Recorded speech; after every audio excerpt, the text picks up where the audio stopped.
Welcome to another episode of What's at Stake, a Penta podcast. I'm your host, Matt McDonald. I'm the president here at Penta. Now, we have a special episode this week where we're happy to announce that Penta has acquired Copperfield Advisory. Copperfield is a communications, brand, and strategy consulting firm based in New York. Copperfield joins several other teams in New York and will really add to our strength in areas like brand positioning, transaction communications, talent strategy, crisis preparedness. We're very excited about this new partnership, and today I'm happy to welcome my new colleague, Andy Whitehouse, to the podcast to talk about this exciting news. Andy is now a senior partner at Penta and the managing partner of the firm's New York strategy practice. Having served as Copperfield's founding and managing partner, Andy has had a truly impressive career in communications and reputation strategy. He was previously chief communications officer at IBM, Willis Towers Watson, and McKinsey Company, and has more than 20 years of experience helping lead major companies and developing policy in sectors including financial services, private equity, tech, healthcare, philanthropy. Andy, welcome to the podcast, and more importantly, welcome to Penta. Thanks, Matt. We are so excited to be part of the Penta team. It is an exciting day. I'm happy to be on the podcast with you and happy to have you on the team. Let's take it back to the beginning. Talk to me about Copperfield and the founding story there. What was your vision when you started the firm? Because you started this after having done some pretty heavy duty stints in kind of corporate life as well. That's a great question, Matt. And obviously, after the transaction this week and now joining Penta, I've had a lot of time to think back to that, those sort of founding days and what we were doing. And as we enter this new part of Copperfield's journey with you, I've been reflecting on that a lot. So as you said in your very kind introduction, I was lucky enough to serve as the lead communications person in three big organizations, three multinational companies: McKinsey, the consulting firm, Willis Group, that then became Willis Towers Watson as the result of a $18 billion merger that I was pretty closely involved with, and then IBM. And those are three obviously very well-known brands and three things, and three very different organizations. And one thing that struck me as I thought about the experience that I'd had and was getting into the idea of starting Copperfield was that all three companies really cared deeply about reputation and brand, and it'd been, like I said, privileged to work in each of them. But I felt there was something special about the way that McKinsey thought about it, and that was in part due to the fact that McKinsey is a private company, that partners of the firm own the firm. And I wanted to explore this idea that the alignment between ownership and leadership might have an impact on the way that an organization thinks about brand and reputation. That if your name is literally on the front door, or you are the owner or the founder of an institution, my thesis was that those companies, those foundations that have that sort of a model would care even more about brand and reputation than perhaps companies with other forms of ownership structure. And so when we started the business, we decided we would focus on those folks because we felt they would put a particular emphasis and care deeply about the work that we would do with them. And I'm proud to say that proved to be true.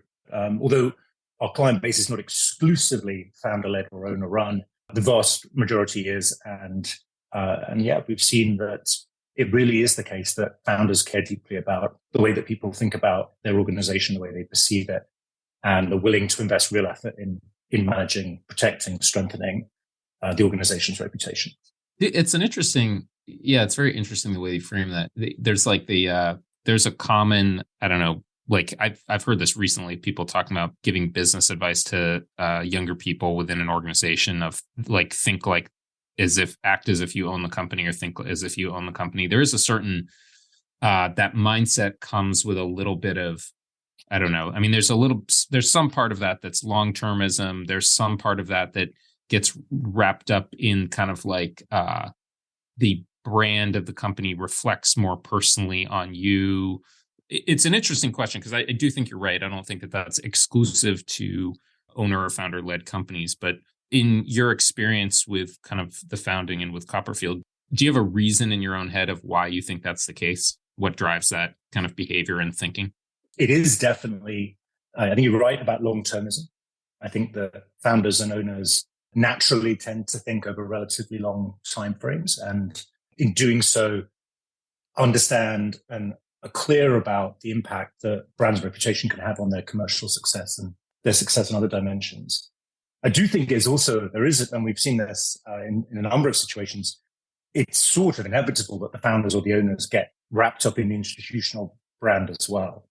And I'm sure, we can both think of some situations where that's been very helpful and some situations where that's actually been complicated. And so we've helped a number of organizations navigate the situation where a founder perhaps is going to move away, that they're going to have a non-founding CEO perhaps for the first time. And if a founder is stepping away, I don't think they're not going to lose that passion that they have for the business that they created.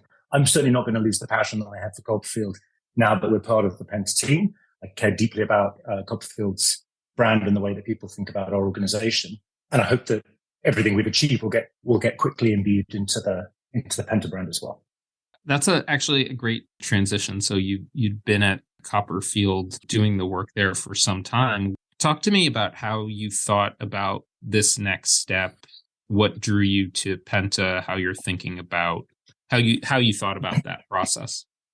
So it's never easy for a founder to make a change like this until you want to be really sure that the people that you're going to be working with are the right fit for you. And honestly, Matt, since we first met and since I've got to know the Penta team over the last several weeks, I could not be more convinced that we're a perfect match on a whole host of dimensions. Just great alignment between Copperfield and the culture that we've developed over the past 6 years and what it is I see in your leadership and your leadership team and everybody else that I've met so far, the other colleagues I've met so far at Penta. I think a few things that particularly stood out. We clearly have a set of shared values, whether that's about empathy and delivering frank advice in the same way that we do. I think Penta has the same sort of obsession with clients that we have at Copperfield. And I've been really struck by the emphasis that you in particular put on professional development, on development of the team, which has always been something that's really important to us. Second thing I would call out is just what's clear and distinctive about Penta, and again, I think made it this such an attractive match for us, is the true combination of data, insights, intelligence, and strategy. From day one, we have sought to ensure that the work that we do for our clients is grounded in real research. A number of members of the team have came to Copperfield from really strong academic backgrounds. We're a place that loves facts and data, research, insights. And so I just can't wait to get my hands on the intelligence assets, Penta, and think about how it is that we can bring them to our existing clients, but also to clients that we haven't met yet. Obviously, for Copperfield, it's mostly been our research model tends to be qualitative in its structure. So just the millions of data points that you will have that you're organizing and using to help clients make strategic decisions. I couldn't be more excited to get my arms around that. And then there's the last thing, which is really important, both personally and professionally, is the team. It's clear to me that our team and Penta team are going to get together and integrate really, really quickly, and been so impressed with everybody that I've met and felt like the two firms have the same kind of operating culture. So this is going to be, in my view, as I say, it's a perfect match.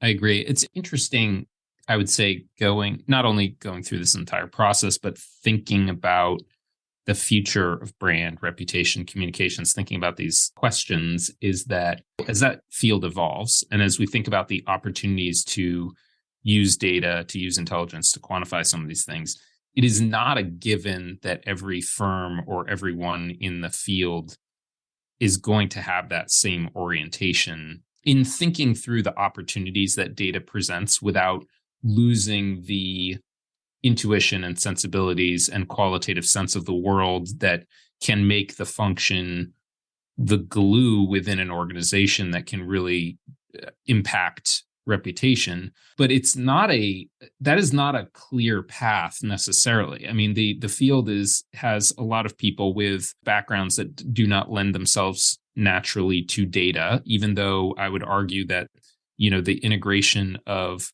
kind of that deep understanding of the field with data is actually, I mean, that's where like the value is that we see is it's not just data alone and it's not just intuition and war stories. It really is the combination that pressure tests the thinking. But, I would say that is part of the reason that we're so excited about having you all join us is that you clearly think that same way. And that's not a given for every firm. That is not a kind of, you don't find it every day.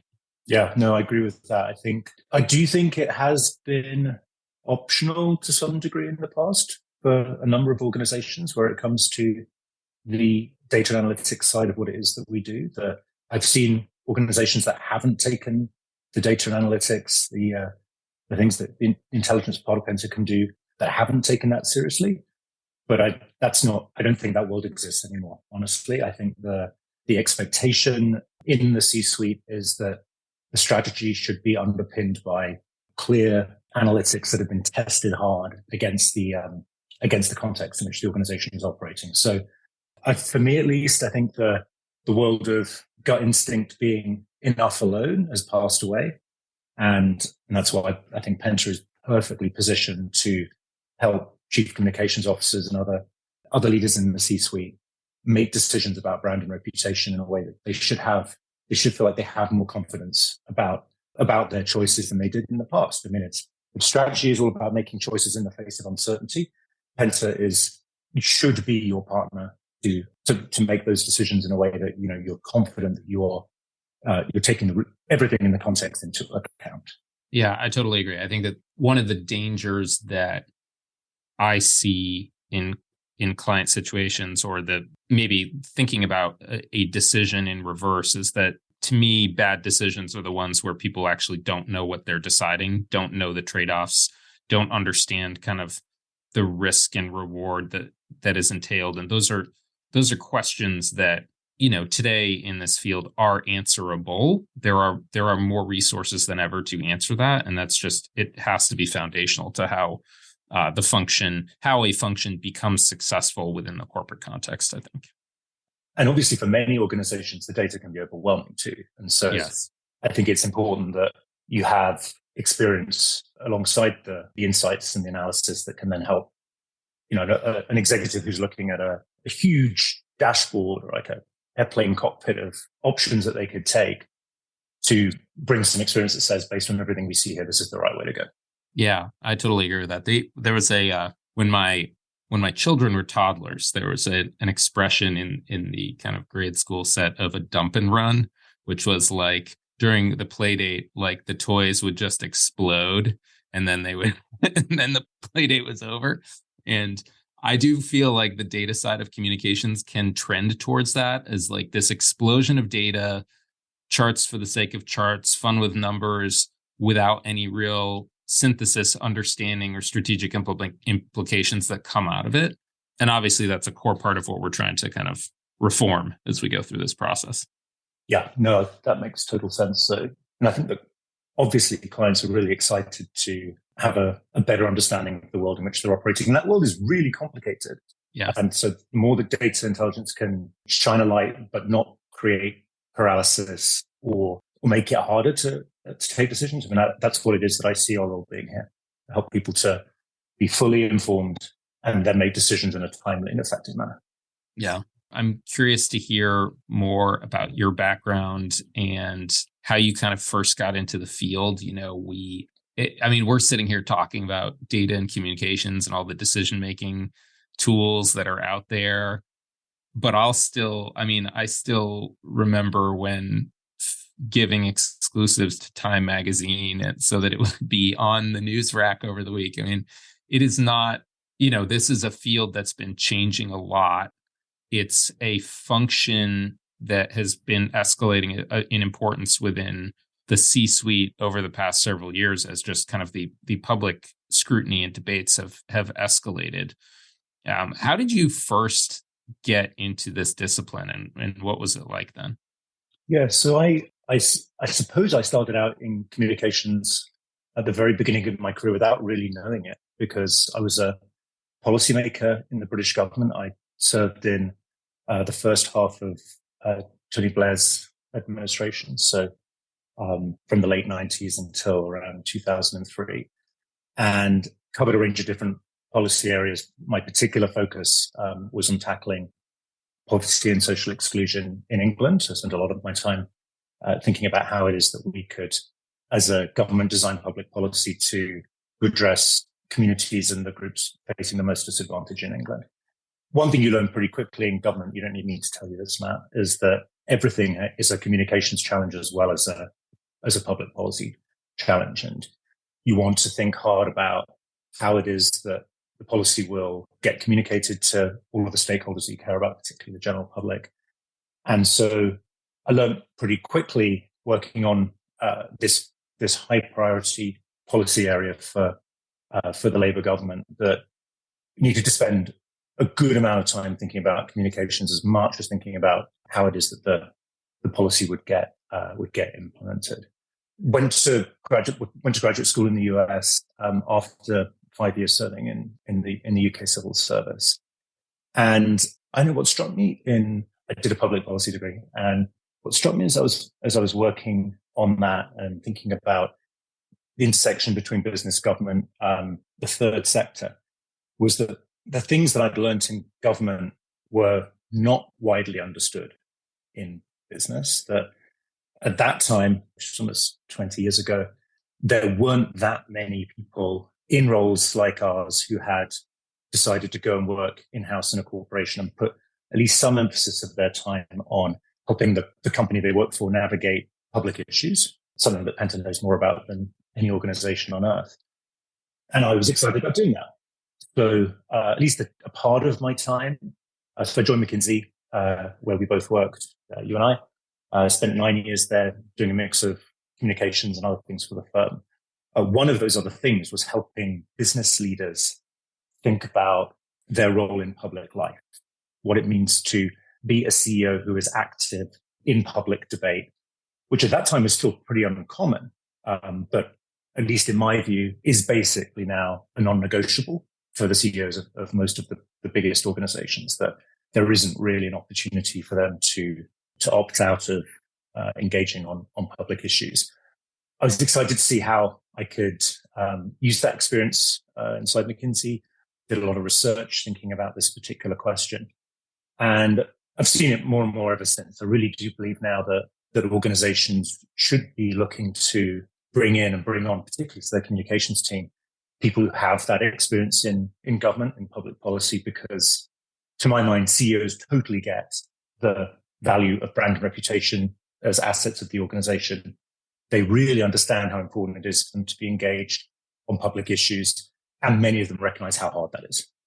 And so having people who've had that sort of experience in-house and then being able to rely on advice and support from Penta feels to me like a really important thing. I feel very lucky to have been in the different places I've been in. I was, to your earlier point, I was part of the 10-person team that led Willis Group, which was a publicly traded insurance company that I joined after I left McKinsey.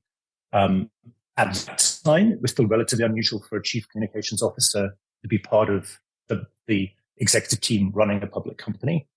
Again, happy to report that trend seems to be one of sort of growth, that it's more and more common with people who have your skill set and mine to be at the leadership table in systemically important organizations of one kind or another. Yeah, I feel like the need is there. The need is broadly recognized by CEOs or within the C-suite. I mean, on some level, the things that communications professionals can control is what they bring to the table, how they engage on these topics, how they think about their own development and the pieces that they can access, the data side, all the rest of it. I think that, I don't know, I think back, call it 10 years, and there was a lot of talk about how, the communications function needed to be in the room.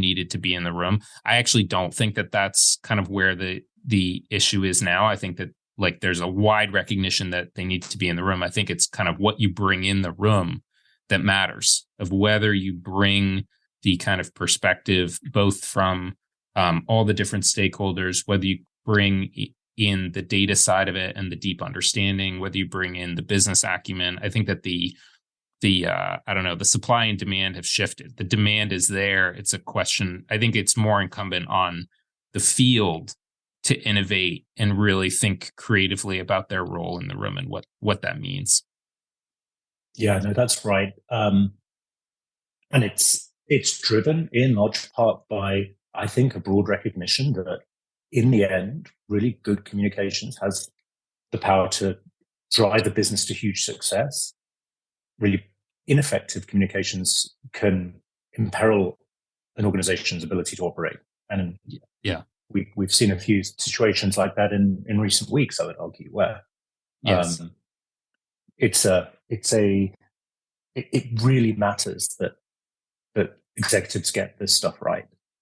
And that means that the communications function needs to be on its A game at all times. That is a great place to wrap it up. Andy, thank you so much for joining me today. Welcome to the team. We are so excited to have the whole team on board. Thank you to our listeners for tuning in to this edition of What's at Stake, a Penta podcast. Tune in next week and visit us at pentagroup.co to learn more about all the exciting things that are happening here. Thank you all. Thanks, Matt. Thanks, Andy.